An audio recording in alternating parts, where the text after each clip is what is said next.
বিদায় বললেন ফেসবুকে, মুশফিক গার্ড অব অনার পেলেন মিরপুরে। প্রায় 2 দশকের ক্যারিয়ার অর্জনও ছিল অনেক। ওয়ানডেতে বাংলাদেশের সেরা ব্যাটসম্যানদের সংক্ষিপ্ততম তালিকাতেও থাকবে মুশফিকুর রহিমের নাম।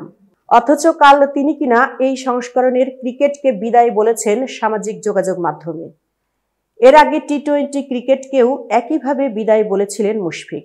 বাংলাদেশের ক্রিকেটে মাঠ থেকে বিদায় নেওয়ার ঘটনা খুব বেশি নেই। রঙিন পোশাকের ক্রিকেট থেকে অবসরে যাওয়া মুশফিকও ব্যতিক্রম হতে পারেননি। তবে তার বিদায়ের ওই অপূর্ণতা কিছুটা হলেও ঘুচেছে আজ মিরপুরের শেরেবাংলা স্টেডিয়ামে। ঢাকা প্রিমিয়ার লিগের ম্যাচে মোহামেডানের হয়ে মুশফিক মাঠে নেমেছেন রূপগঞ্জ টাইগার্সের বিপক্ষে।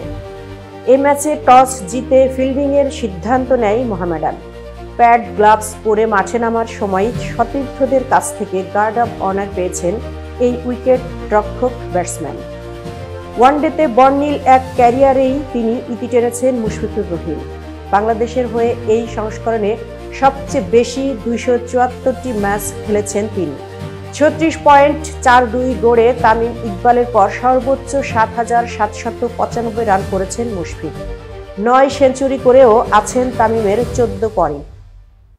এতক্ষণ বার্তা বৈঠকের সাথে থাকার জন্য ধন্যবাদ। নতুন নতুন তথ্য ও সংবাদ পেতে বার্তা বৈঠকের ইউটিউব চ্যানেল ও ফেসবুক পেজের সাথেই থাকুন।